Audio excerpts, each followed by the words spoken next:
நேற்று போஸ்ட் பண்ண அந்த பெங்களூர் ஸ்கேமோட கண்டினியூட்டி வீடியோ தான் இது.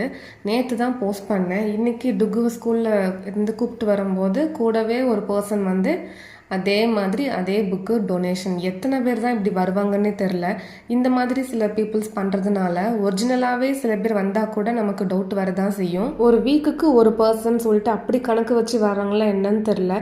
இந்த மந்த்லாம் 4லேருந்து ஒரு 6 பேர் கிட்டவே வந்திருப்பாங்க. பிஃபோர் மேரேஜ் ஹஸ்பண்ட் டெல்லியில் ஒர்க் பண்ணாங்க. அங்கே இருக்கிற ஒரு சின்ன ஆர்கனைசேஷன் மொத்தமே 27 கிட்ஸ் தான் இப்போ இருக்கிறது. அப்போ அவங்க ஸ்டார்ட் அப் பண்ணும்போது ஒரு 10 கிட்ஸ் தான் இருந்திருப்பாங்கன்னு நினைக்கிறேன். ஸோ அவங்களுக்கு வந்து நாங்கள் டேரெக்டாகவே ஜிபே மூலிமா அமௌண்ட்டு மந்த்லி இவ்வளோன்ட்டு கொடுத்துட்டு தான் இருக்கோம். அது ரொம்ப சின்ன அமௌண்ட்டு தான்.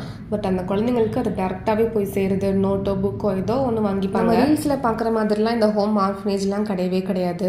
நம்ம ரீல்ஸில் என்ன பார்த்து நினச்சிட்டு இருப்போம், இப்போ நமக்கு பர்த்டே இல்லை ஒரு ஆனிவர்சரினா நம்ம அங்கே போயிட்டு அந்த குழந்தைங்களுக்கு வந்து ஃபுட்டோ இல்லை கேக்கோ ஏதாவது ப்ரொவைட் பண்ணிவிட்டு அந்த மாதிரி வர்ற மாதிரி தான் நம்ம வீடியோஸ்லாம் பார்த்துருப்போம். பட் அதுக்கு முன்னாடி வந்து நிறைய ப்ரொசீஜர் இருக்குது.